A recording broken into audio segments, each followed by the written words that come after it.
Mga ka-shooter, ganito ang aking mga gamit ngayon ay pinag-ayos ko para hindi makahiwalay-wala, hindi mahirap damputin, hindi mahirap hanapin.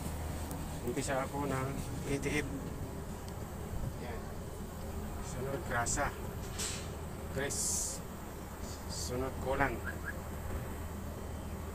Sunod hydraulic oil. Hydraulic oil. Ito sunod ay oil engine. Sunod ay brake fluid. Ang dami. 1, 2, 3, 4, 5 balde ang fluid. 5 din ang oil engine. 5 din ang 68 hydraulic. 5 din ang coolant.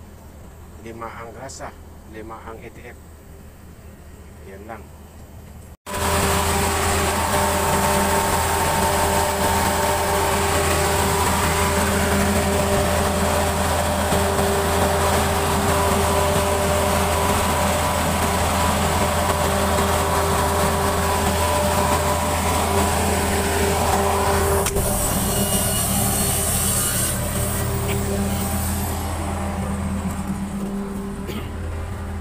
Araw-araw 12 hours ang under niyan sa ating generator. Nag-survive siya.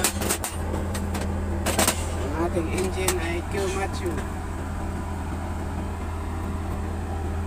Dalawa may reserva at 3 ang isa nandun sa likod. Shooter, ito ang bago natin project ngayon. Ito ang sabong truck na ang lalakas ang tagas ng hydraulic wheel. Ang sa loob dito ay silindro. Ang tawag dito ay ang tatanggalin natin yung trigger niya. Ito tatanggalin natin, hugutin dun sa kabila. Katulad dito, hugot dito labas kasi meron ng napulit o nabutas sa dun sa loob.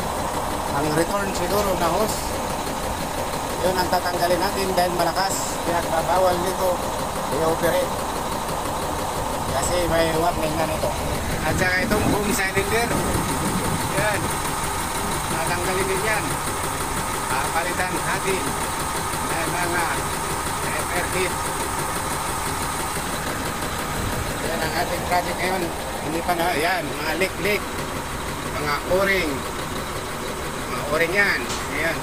Dito na tayo nakapag-backgas ngayon dahil kinakargaan na. Pagtapos ito mga diskarga ng bakal ay gagarahin na ito dahil ating gagawin. Kasi nagkakalat na dito. Nagalit si Papa Safety, si Kuya Engineer. Nagagalit kasi nagkakalat ang langis.